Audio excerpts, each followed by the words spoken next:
As Dorothy said, my name's Greg, and I teach the class. And I mostly just wanted to introduce the group because it's really about them. It's not really about me.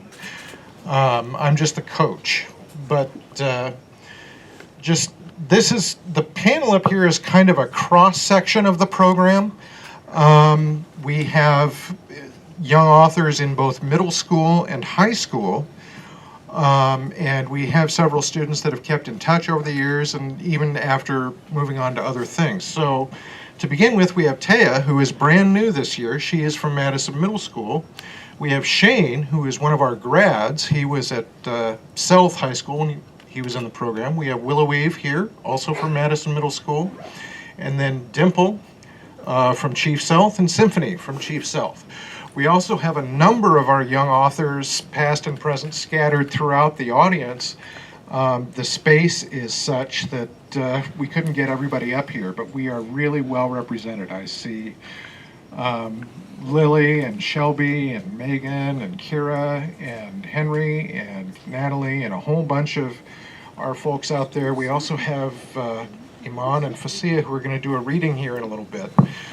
But I wanted to start just by explaining what we're about. The program began at Madison Middle School almost a decade ago, and it was not with me. There was another woman teaching it, but I was very excited to hear about it. I was up there teaching a drawing class at the time, and there was a lot of overlap between my drawing students and the young authors group. And I was just really on board for this because, as Dorothy mentioned, most of my freelance credits are as a writer. I've worked as a magazine writer, columnist, a novelist, all kinds of stuff. I've also been an illustrator and a cartoonist, which is how I got the teaching gig up at Madison. But my first love has always been writing, so I was very excited to hear about the Young Authors Program. But after the first year, the woman that was teaching it left. And so for the following year, when I would stop up at school, I would inquire as to whether or not this program was ever going to get going again. And my boss would always shrug and say, there's no one to teach it. And then a hole opened up in my schedule. And after my 20th inquiry about it, she said, you should just teach it. So that's how that happened. And I was happy to do it. And I had a couple of really strong ideas about how it should work. The first one would be that we would publish. I've always felt that it's just diary writing. If you don't put it in print, put it in front of an audience, it's not the real thing. And you learn a lot when you publish for an audience. It teaches you discipline. It teaches you how to present your work. It teaches you to pull back a little bit and examine a piece just as a piece, and it's fun. It's fun to be in print. It's fun to have readers. It's good to be in front of an audience, and I really think that a lot of creative writing classes miss the boat if they don't put students in print, because you're really not getting the full experience. And then, of course, once you have something in print, you want people to see it. So we started reaching out to various small press events and tabled at shows, and it was kind of the law of unintended consequences. I thought I was teaching the kids to be writers, but I was teaching them to be commercial writers, to be published writers, to do PR and be in front of an audience and table at a show and work a room. And as a result, as a general rule, by the time the kids get out of the program, they have a real taste for it and they tend to keep going, which is great. Seattle is a terrific town for small press, indie press, do-it-yourself publishing. We've run into our grads all over the place. We see a bunch of our kids tabling at the big Emerald City Comics Show. We see a bunch more of them tabling at the big Sakura Con, publishing their own fanzines and comics and all kinds of stuff. And it's just really turned into something that I'm really proud to have been a part of. But as I've always said, it's not really about me. It's about the kids. And there's a huge thing that comes with it that I hadn't really considered, but writing is a really solitary experience. Usually it's just you and the blank page or you and the blank screen. But when we put them all in a room together and let them bounce off each other, it's a way to do it with people.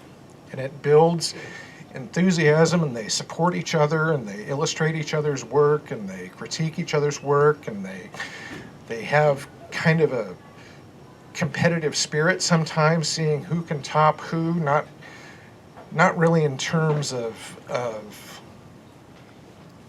trying to show other people up, but just trying to get the other kids excited about the work. It's just been an amazing thing to be a part of. And, I could go on and have in the past, as my students would tell you, but I really think they should get a turn. So I'm going to pass the mic down here, and they can each talk a little bit about what they think about writing and what their experience has been, and pretty much whatever they want to talk about. I'm going to start with Taya, and we'll just pass it on down.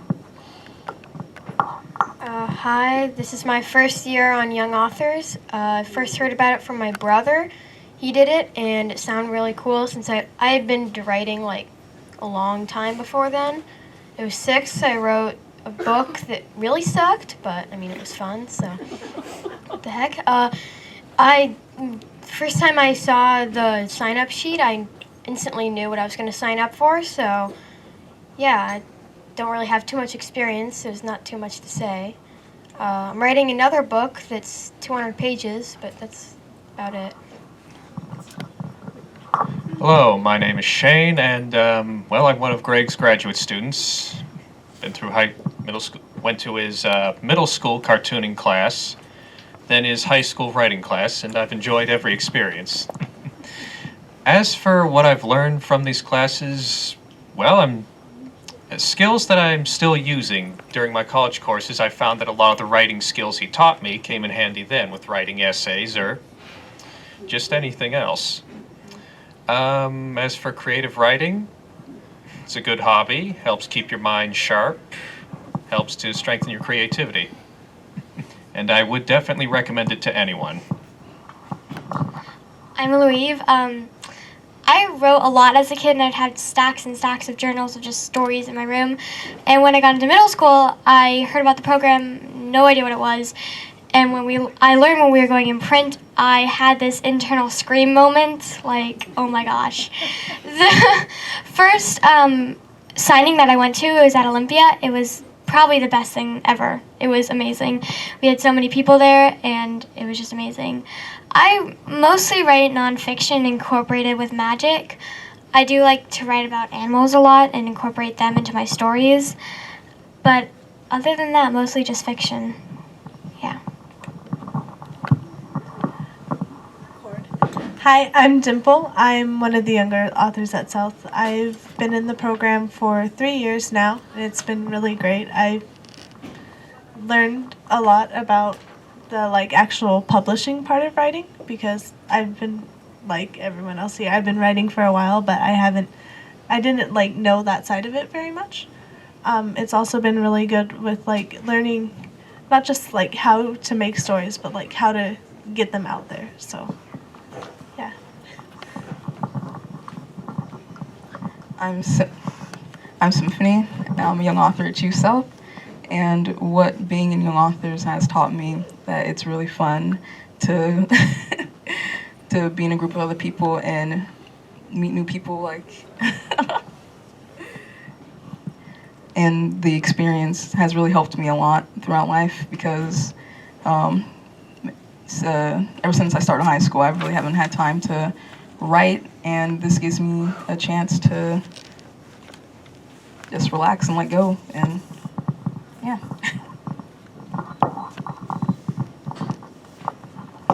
Okay, what I'd like to do now is bring up Fasia and Iman, who prepared a reading. They are two of our poets from Sealth, and they have a sort of spoken word thing that they've put together for this. And then after that, we can talk a little more and maybe take some questions. So, ladies. Greg, what you can do is adjust the mic down. Oh, well, they may be at the right level. It's okay. Yeah, I think that So put the mic between you, move it to the center, so that you both. You ready?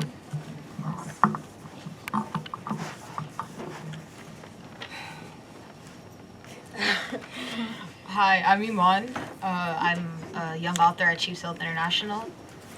Hi, I'm Fasia. I'm also a young author at Sealth International High School. And this is a poem. Well, it's kind of like two poems that we mixed together. We realized that over the break, we were supposed to write an actual poem together, and we didn't do that very well. So we decided to look at two poems of ours, and they had pretty much the same concept going with them. So today, and we mixed them together, and it turned out really well. So here goes. ISLAMOPHOBIA, Islamophobia. Defined as an irrational fear of Muslims and Islam, a widespread fear in this country that defines all Muslims as undercover Saddams who make bombs and hold them under their camises and skirts, where talk of ending the American reign is spread through their holy places, when people say 9/11 will reoccur again if we keep letting these Muslims get the upper hand. There's a pool of blood running down the streets of Syria, yet no one seems to care, especially not the media. It's interesting how parents used to say to their kids, it's not about who starts the fight, but who ends it, yet grown men are going at it until parents shut down their lights. Screw the media shade, that they keep pointing their white supremacist fingers at my people saying that we're only terrorists and should go back to our own countries and kill our own people. See, that's the ignorance of the American people. I don't understand the pain caused by. I understand the pain caused by those with no remorse, but what I don't understand is how one life can overrule another. The hatred running back and forth, whether it's aggressive or passive. Yeah, we became obsessive, over the top excessive. Our world became depressive. We don't understand progress, so we became aggressive. We say that we're expressive, but now we're possessive. So stop. You all target minorities because you know that we at our strongest can take this country and turn it. And we will, if you don't start turning and focusing on things more important and stop throwing punches and making us feel ashamed. Because I am a Muslim, and I'm not insane. Let there be no more tears that drop. Let there be no more blood that spills. Stop taking kids from mothers. Stop taking husbands from wives. Stop taking sisters from brothers. Let's love each other. Stop. I can't take people dropping one after another.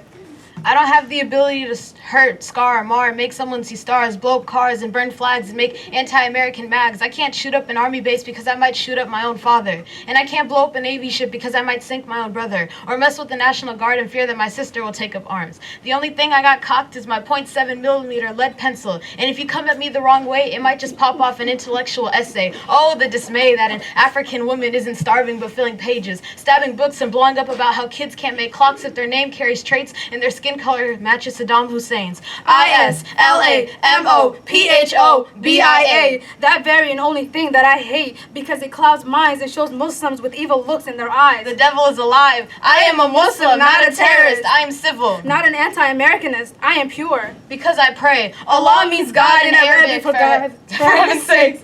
You will not blow up if I say Allahu Akbar. Do you even understand why people say Allahu Akbar? Hold back the weapons, held out the hands. Let our biggest fear be rebellion kids and parents in command, our children seeking off to see a band, or even just the thought of our feet buried in the sand. What happened to that? You Americans, no. We Americans say God is good. Allahu Akbar, God is good. If saying a phrase adds a label, then people should change and stop saying they and we, because there is no they, just we. And we who stand should say please. Please forgive us for the sins of terrorists that aren't our own kin. We didn't know that on this day that this is how it would end. So we shouldn't apologize. We didn't do anything wrong. We were wrong as you were. But I just said there. There is no we and they. But there is a we and they, because you hold us at arm's length, hoping and praying that we just stay away. Torched alone, unforgiving of those who lost souls, friends and family that are gone. We keep our faith in front of us and our misery in our heads, because no one cares if another Muslim is dead. But we still shouldn't apologize for a wrong that isn't our own. I'll still tell my children this when I'm at home. When the only thing I hear is the smell of fear and anxiousness that we may make you hurt. And yet, we still seem to be the only people that burn, thanks to this curse that America has birthed. ISLAMOPHOBIA. War can come easy, but peace is hard to find. So let's take off the hatred glasses and for once stop being blind. Thank you.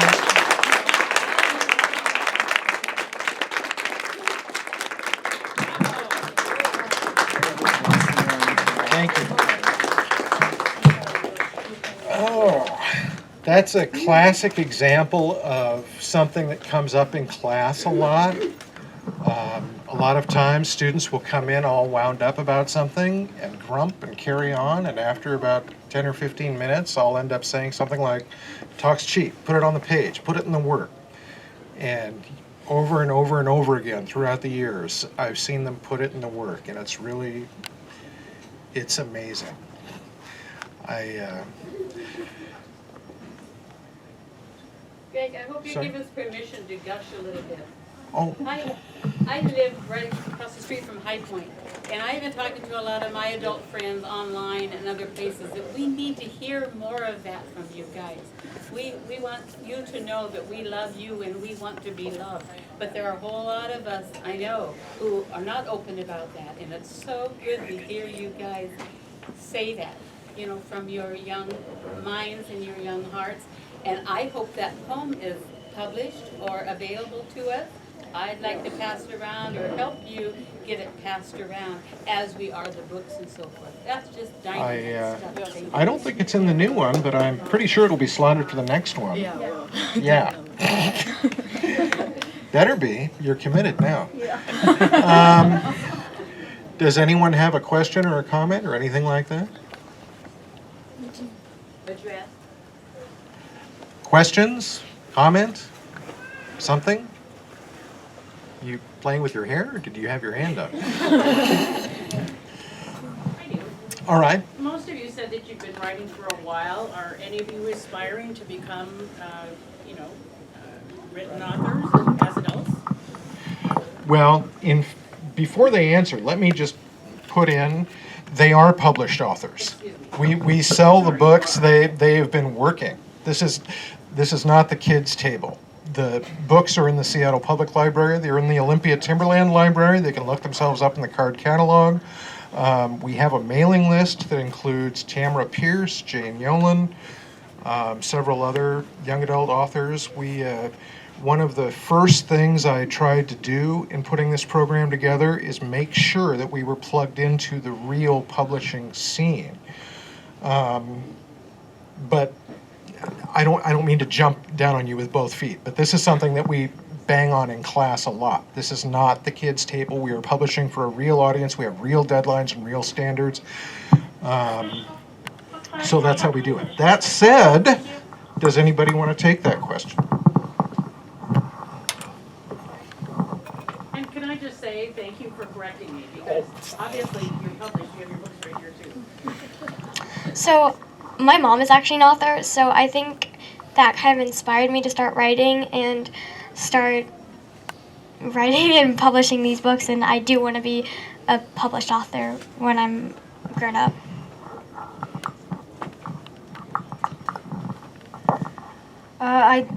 I do want to become a published author, but I know full well that it's one of those things where you can't just go in every day, make $50 and then come out with some money. It takes some time. So I really like writing, and I want to write a good, like, out there, people know my name sort of book. But I know that that's not going to be the most important thing when I grow up or get older, I guess. Well, as far as being a published writer, or at least aspiring to be one, it would be nice, but for now, I still write some short stories in my spare time, just as a hobby, to help keep the imagination working. Because, personally, I feel you should keep your creativity all through life, and, well, writing is a good way to keep it. Anyone else? For me, yeah, I've been writing for a long time, and I am, even though I'm intending to go into teaching and going and getting my music education and English education degree rather than a creative writing degree, I'm pretty sure I'm going to keep telling stories the rest of my life.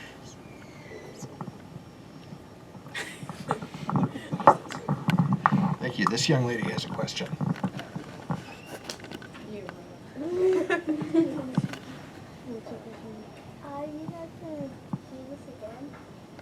Are we going to do this again?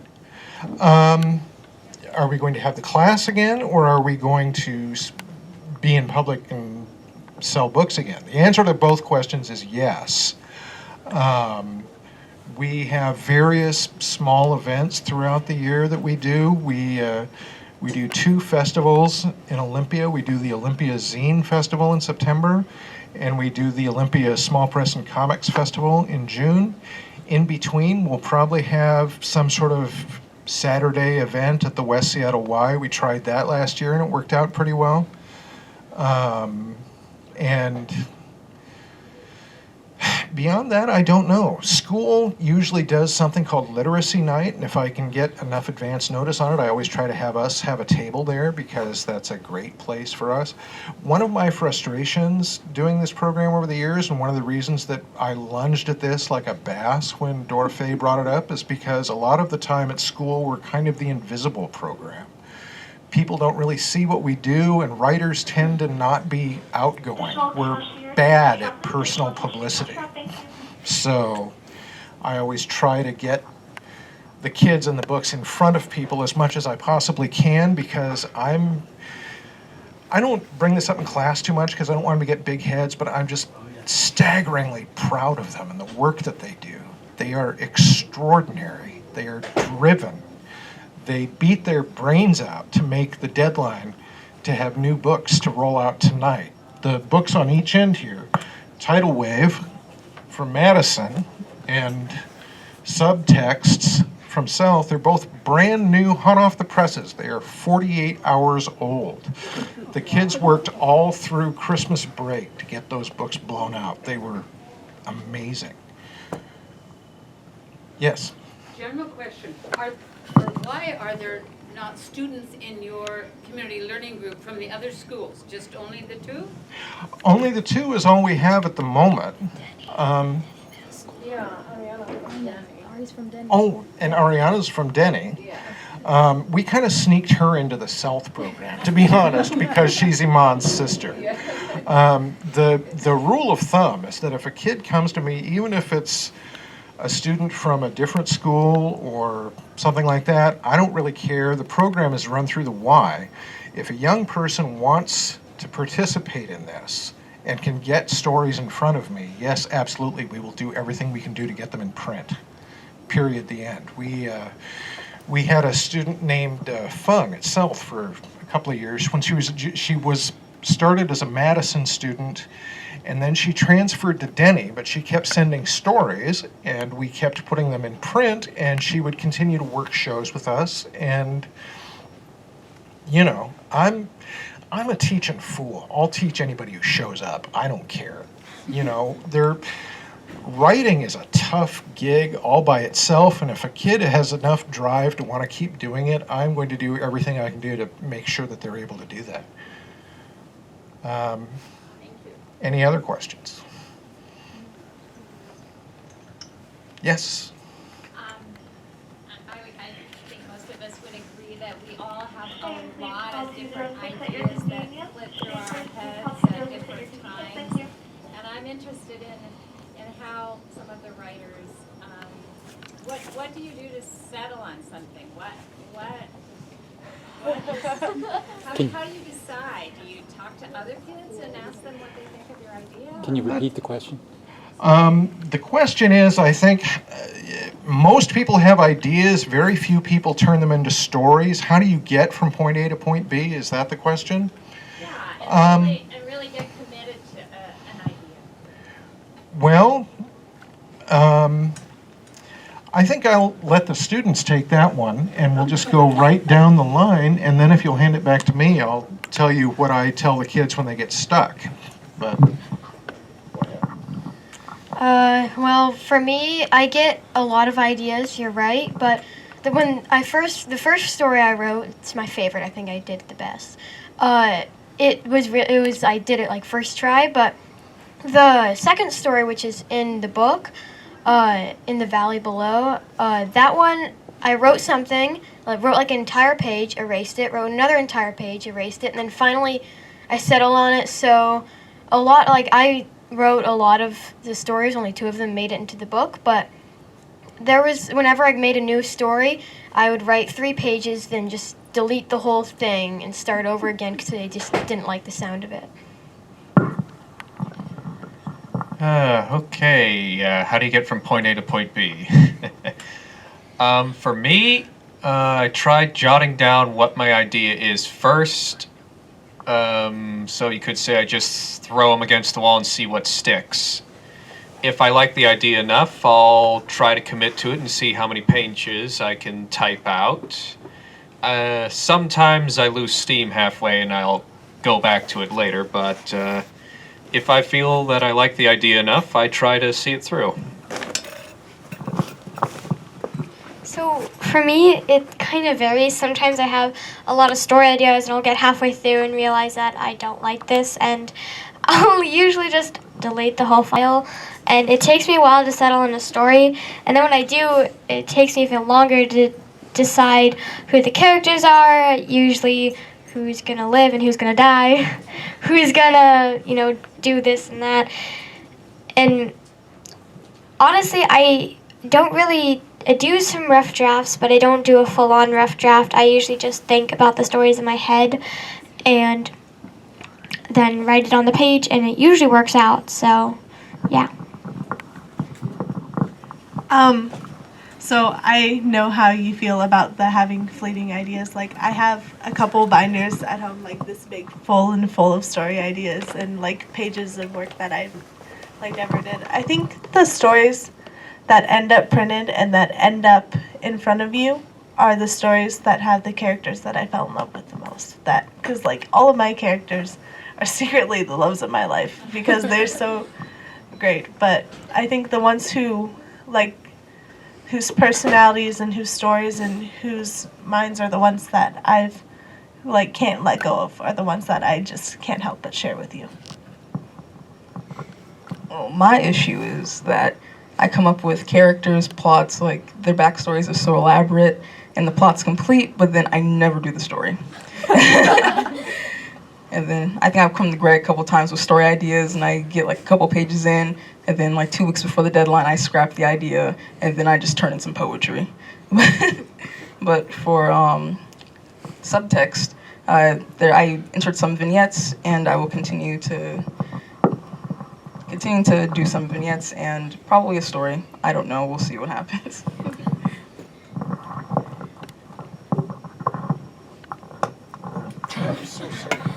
This is something that comes up a lot in class. I can tell you that part of the way you get out of it is just to make time to sit down and work on it. There's this myth that inspiration is something that just happens like a bolt of lightning. You can't control it. You're just the helpless slave to this whim of fate that maybe you'll have an idea and maybe you won't, and that's actually not how it works. Inspiration, in my experience and the experience of most people that do this seriously, is something that happens when you are working. You are seated in front of the computer trying to come up with something, and suddenly you get hit with an idea for a much better story than the one you're working on. Or you suddenly realize how to fix the problem in chapter 2 when you're in the middle of chapter 6 or whatever. But it's you have to be kind of ready for it. You have to be working. And so one of the things that I really hammer on in class is to make work time, budget work time. The introductory speech on day 1 is usually kind of the caveat emptor thing where I explain that writing is difficult and there's no grade involved in this. There's no real reward for it. Most writers have day jobs. I'm a published professional writer and have been for 25 years. I've won awards, I've done national seminars, and I still have a day job. That's just the way it is. There's Stephen King and Danielle Steele. Everybody else has day jobs. So you better really love it. You better really love doing it, because that's really the only reward. Writers tend to not be famous. We're not recognized. We're not rock stars.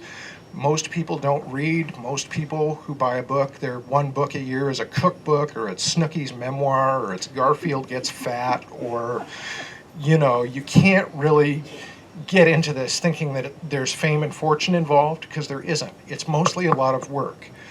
But the guarantee that I give them is that I will put them in print, I will put their words in front of an audience, and I will never, ever, ever let them look stupid. So they revise and they revise and they revise until we are satisfied that it is fit to put in front of an audience. And I always have thought that when I give that speech on the first day, we are just going to hemorrhage students. They're just going to flee screaming. I've been doing this for 8 years now. We have 15 books under our belt. I've only had 2 kids quit in all that time. The rest of them just dig in. They say, that's a deal, let's go. They're amazing. Any other questions? Yeah. How do you decide when a book is finished or when a piece of writing is finished? Because I know there's any book that you look at can be improved somehow. So the more that you think about it, the more it can be improved. So when do you cut off and say, this is good enough, I like this, I want to publish this? Okay, the question is, when do you decide when it's done? And there's 2 answers to that. One is deadline day is when it's done. The book goes to press at a certain time, and if you're not done, well, sucks to be you, because we're printing. Beyond that, I think I would rather let the students talk about this. I know I was just talking to Dimple about this phenomenon a little bit before we started, so I'm just going to be rude and put her on the spot and let her field it. And you can pass it on to whoever.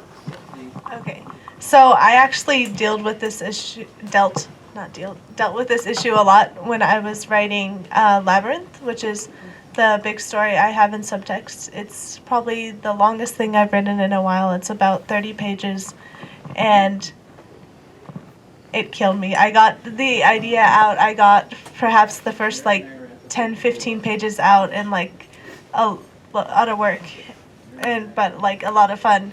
And then after that, it was kind of slow going, trying to find time to work on it, trying to fix it. And then the last 10 pages, I was like, what am I doing anymore? This isn't good enough. This isn't doing justice to what I'm trying to do. But I just kind of got it out and then sent it to Greg, and he told me to shut up. I'm getting too stuck on it. So, and deadlines are sad.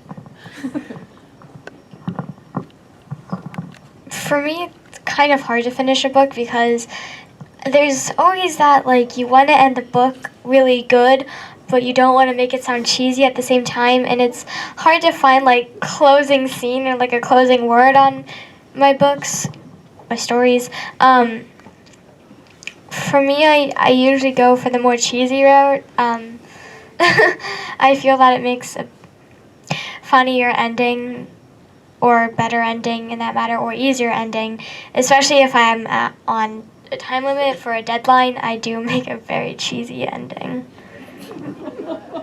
Hey, before you stop, what is cheesy? Cheesy is cliche. You can see it, you can see it coming, or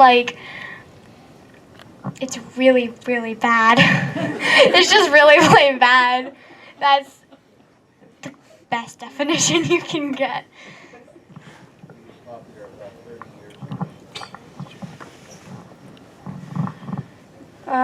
For me, how I know it's done is I have a problem with making long stories. It's impossible for me to make a story less than 10 pages, and I should probably work on that, but I'm not going to.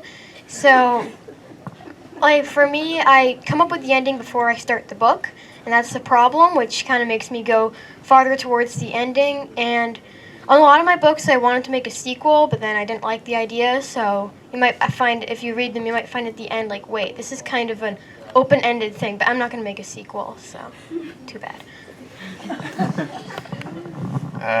Well, as Greg said, yes, deadline is a good indicator of when your story's finished. But personally for me, when it's just a side project I'm doing sometimes things will come up, so I'm not sure when the story's over. I'll have the ending in my head, I just can't seem to find the time to write it down. And admittedly, I've got 4 stories that I really need to finish at the moment.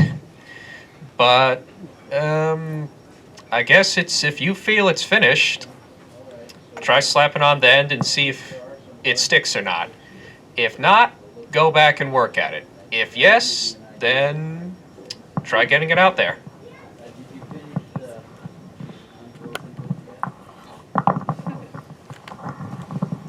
For me personally, I don't think anything that I've written is finished because I edit so much. Like, even when it's published, I look back like, oh, I should have said this, I should have added that.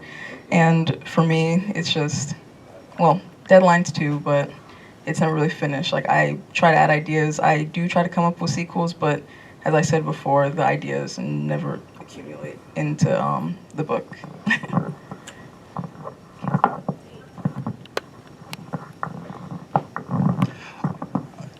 Pretty much what they said. I will add that one of the reasons we have deadlines is to make them finish. Most writers, especially beginners, are never really happy with it. It's never the way they see it in their head. And I hate to break it to all of you young people out there, but it's always like that. And after a while, you just kind of get over it. Usually what I tell my students is, if it's in print, it's like a little bird, it flew away, let's move on, go on to the next one, make the next one better. Yes? Did you have a question? I thought I saw a hand go up back there.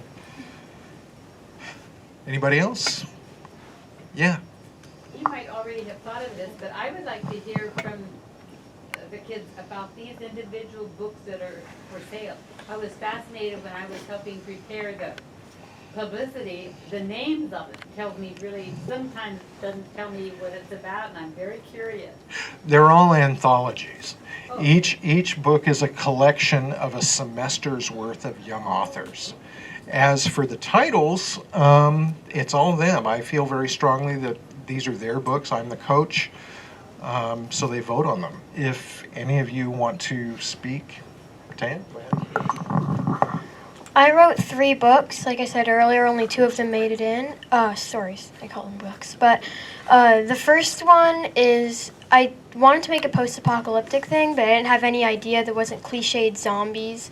So I went for Detroit and the Mafia. And mainly I got the idea from a Storymatic box. It's a box with like nouns and then 2 adjectives. And I got extremely hairy man and library and something else. I can't remember the last one. So I built off of that. And if you read the book, you'll see where all 3 of those kind of come in. My second book is Dragons, because I love dragons. So I'll leave it at that.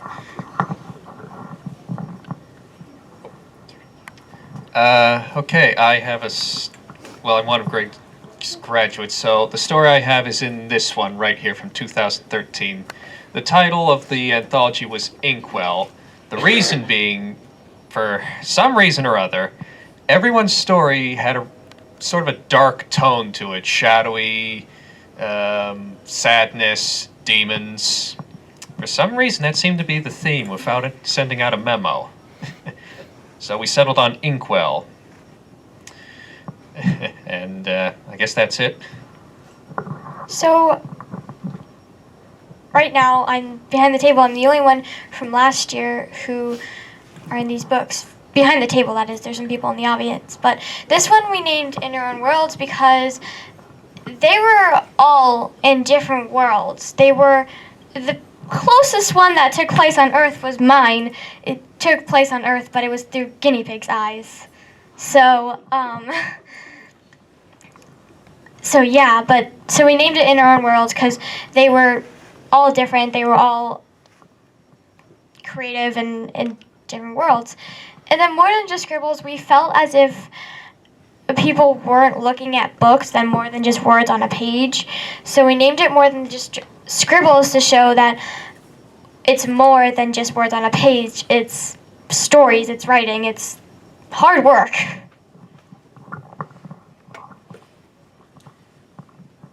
Okay, so I've been in Young Authors for 3 years, and I have to agree with Shane said to start with.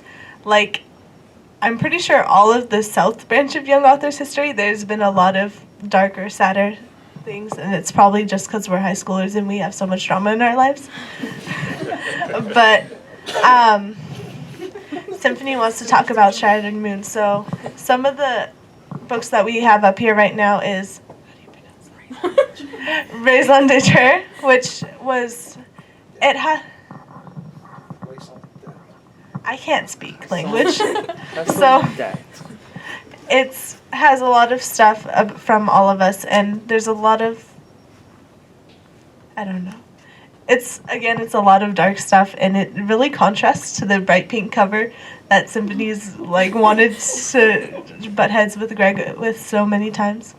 Subtext, which is our most recent that I can speak to more, we pretty much were sitting all together in the room and like, we need a title, like what the heck. And I was like, okay guys, what did you write this time? And we went around, and it seemed like every thing that someone was writing had some kind of like undertone, some kind of thing like that's below what you would usually see, and something being uncovered. And so we wanted to share that with you guys.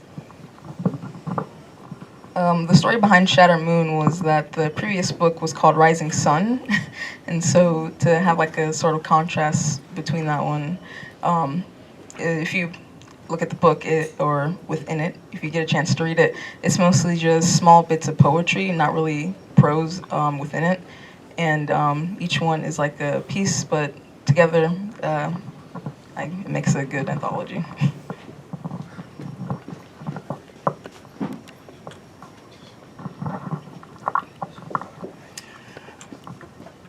Anyway, the process usually is when it gets to be time to assemble a book, when we're getting close to the finish line, I go around the room and take suggestions, and then they vote, usually just by raising hands. Very rarely has it gotten to a place where we have to have some kind of a runoff election or anything, but usually when they make suggestions, there's a clear winner, or somebody comes up with a really good one and the rest of the room goes, yeah, go with that. That's fine. We're fine. We don't get. Mostly, they don't care. they just want the book to be done.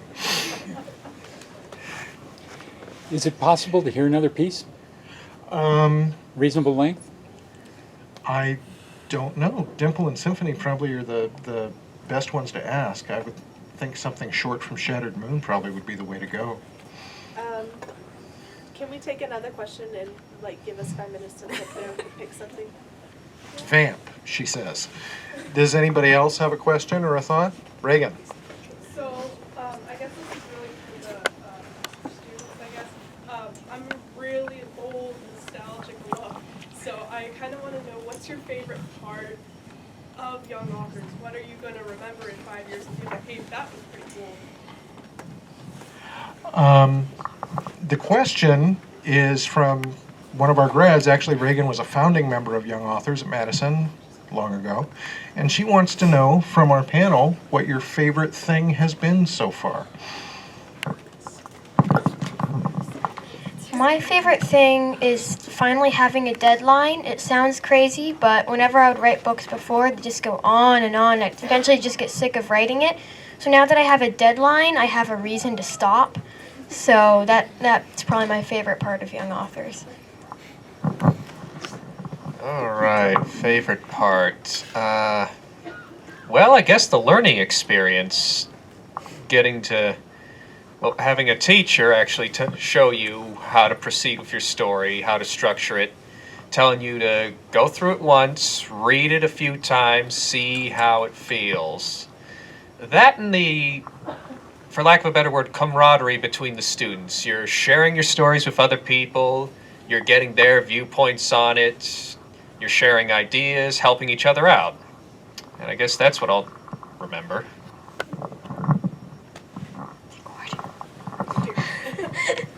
We're having some cord issues. I think my favorite part of it is letting my creativity and my imagination not go to waste, and being able to write stories and seeing them in print, and seeing them just kind of there and letting my creativity kind of go out to everybody.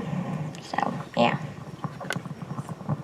I'd say one of my favorite parts of Young Authors, because there's so many, is getting the chance to do this, to like get out there and be able to say, oh look, I wrote that's on a piece of paper, and you're gonna look at that piece of paper.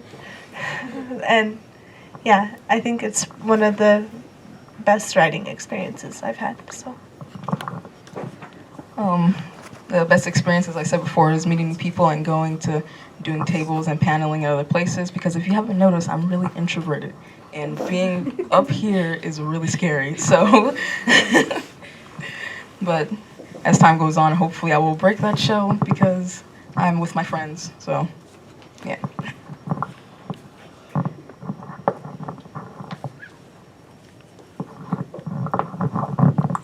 Did you ladies land on one? We're gonna. Okay. We get to. Oh, pull it wherever you want. You might want to Yeah. we could just, Trying to. we don't really need the stand, we could just pass it around. You sure?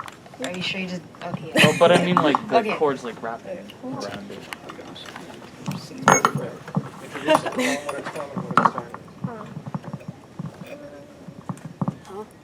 You need to introduce it? Do you want to?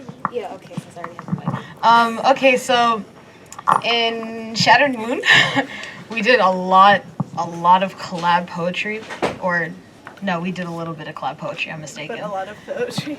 But a lot of poetry. So this poem's called The Dark Side Within Me, and it's written by us three, obviously. And so it's basically supposed to be like a conversation that people are having. And do you guys know how to explain this better? I'm not really good at explaining poetry. I think the but- best way is to just say it. This is Okay, let's just not do as it. long Let's just- as what they did earlier. but- Okay, let's just do this. Okay. I've come to love the dark side of me. No matter how many times I tell him to leave, he returns. He's temptation and rebellion personified. It's the black sheep of me that I've come to desire. But at the same time, I despise him, wish he would just disappear. He drives away those for whom I care. It's almost as if what holds me high. Oh, it's almost as if he's what holds me high above all else. While breaking and smashing me till there's nothing left of what used to be the real me. Is he truly bad for me, or shall he be my savior? It's what my stomach churns greedily for. I must grasp it. Once I fall into the stagnated abyss, there will be nothing left, not even the remnants of my precious memories that I hold dear to my heart. So I'll burn those memories before they are taken, for they are only mine. 'Tis what keeps me going, 'tis what keeps me alive. But alas, he continues to slowly kill me, mock my pleas for help, laugh at my terror in the eyes, and feed on my sorrows. So I'll burn him instead. Thank you.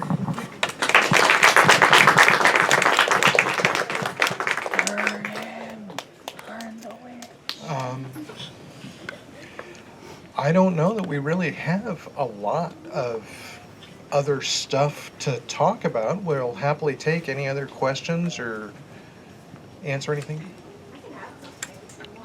Okay. So, like, I think writing. Oh, I'm sorry. I can't hear you. What?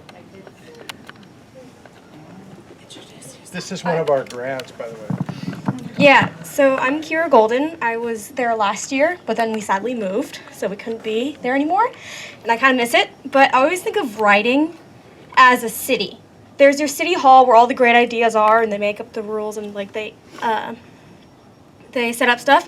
And then there's the garbage facility where there's all the trashed ideas, and then there's the recycling city where I spend a lot of my time at. That's where my story that ended up in this book with my sister Megan, who's somewhere in the crowd.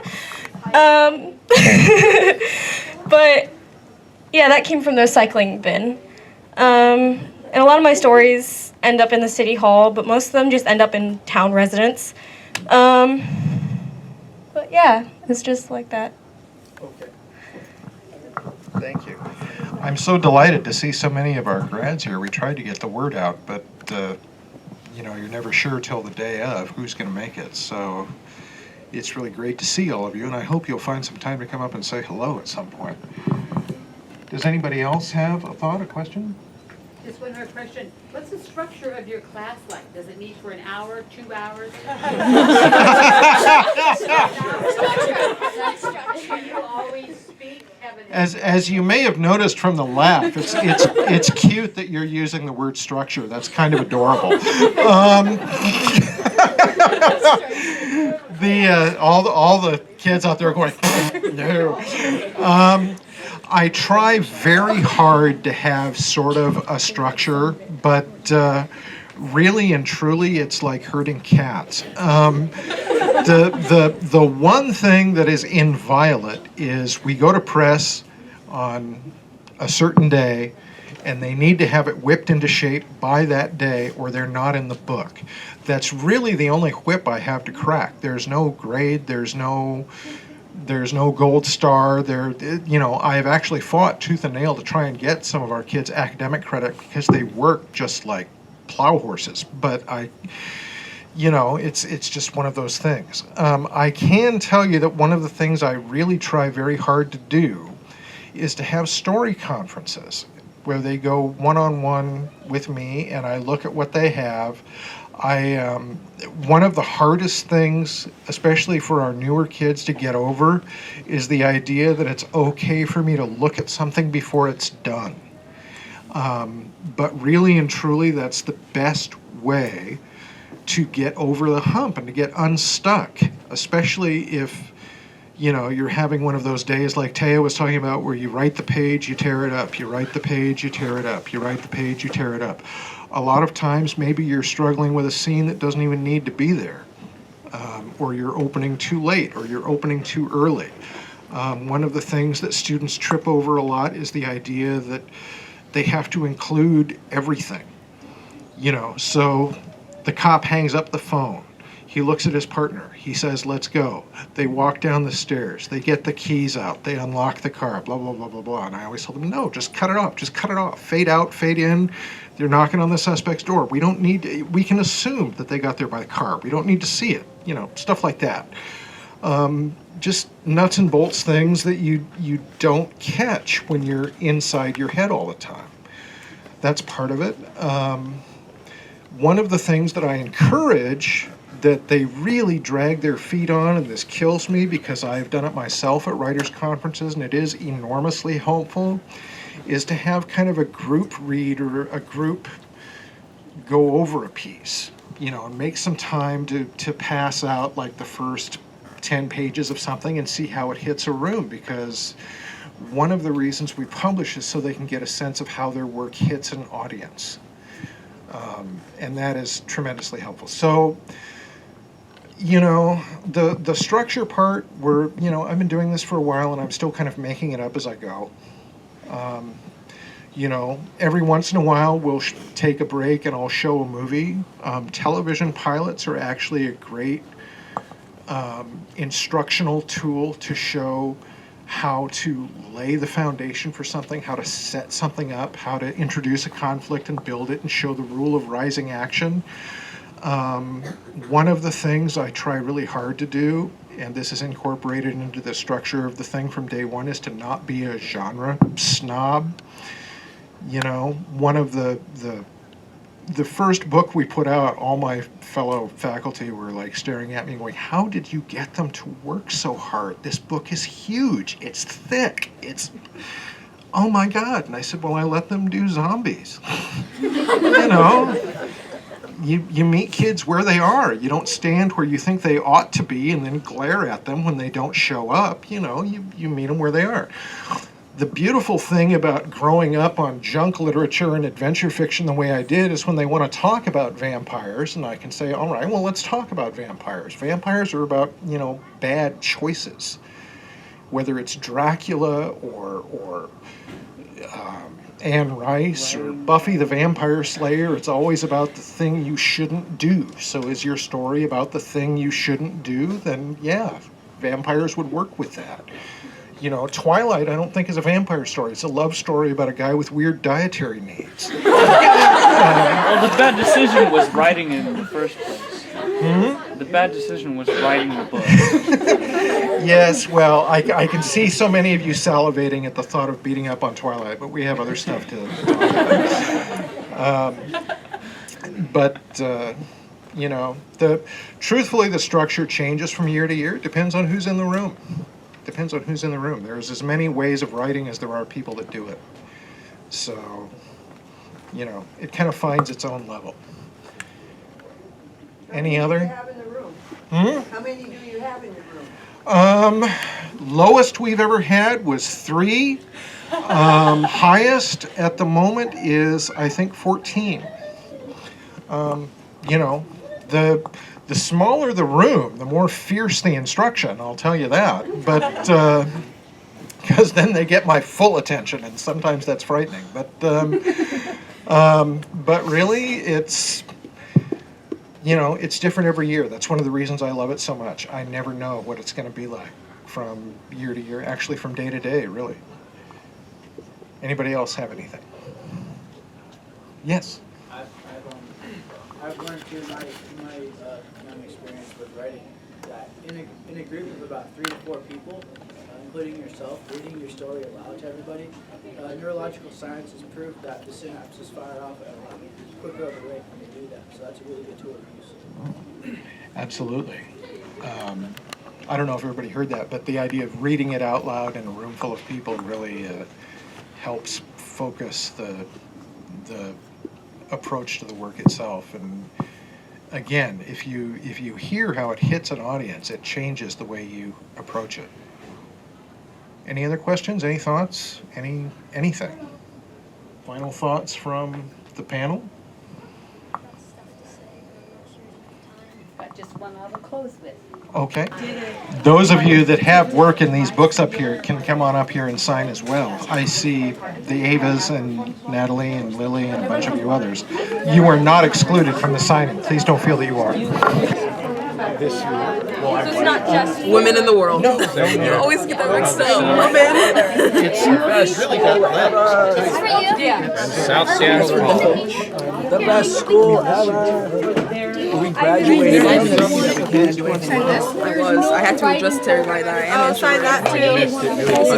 Someone asked, what's the structure like of the class? We were famous for a living. This program didn't exist. No, it's because the current students, the current book, us handsome adults. Whatever, I dress like this. Where's my picture? They're gonna be standing all freaking day. Yeah, our books are rated PG. She was like, why aren't you up there? And I was like, I guess I missed. Yeah, a blue one. What blue? Sorry, you gotta buy something up front. Oh my God. I got some great. That's why he's over here. So what? That's why I bought a Frappuccino. I mean, they got like $5 DVD. I'm pretty sure you I'm sure it wasn't just this. Watch this DVD. What's that? Things digital on the phone. Are you really using my head? Yes, I need to sign mine. I know where mine is. Let's see us sign this one. This is mine. Sign this one. Y'all gotta start signing one for me. We did it. We know where it is. Who's this for? This is different. Those ones, subtitle and the title way for the newest one. You know dramatic. Title it, huh? I get it. I get it. Finally, someone gets it. Sure, I'll sign it. You know, I'm just the coach. It's some students that made it go. Okay, guys, I'm out. Bye. Feeling it. Let me get a big ass. What did I tell the author that someone that didn't write it signed it? Did you go over my shoulder? The book, right? Three. What am I gonna do now? Darren Condis. 1, 2, 3. Subtext and title way. Is that in one of the books? The one we It's actually really new. We did like a couple days. No, the other one, first one. I'm gonna make it up. R-A-E. Willow? Where's Willow? Willow? Willow? Willow? Where's Willow go? It's right here. Where? No, Willow. Oh.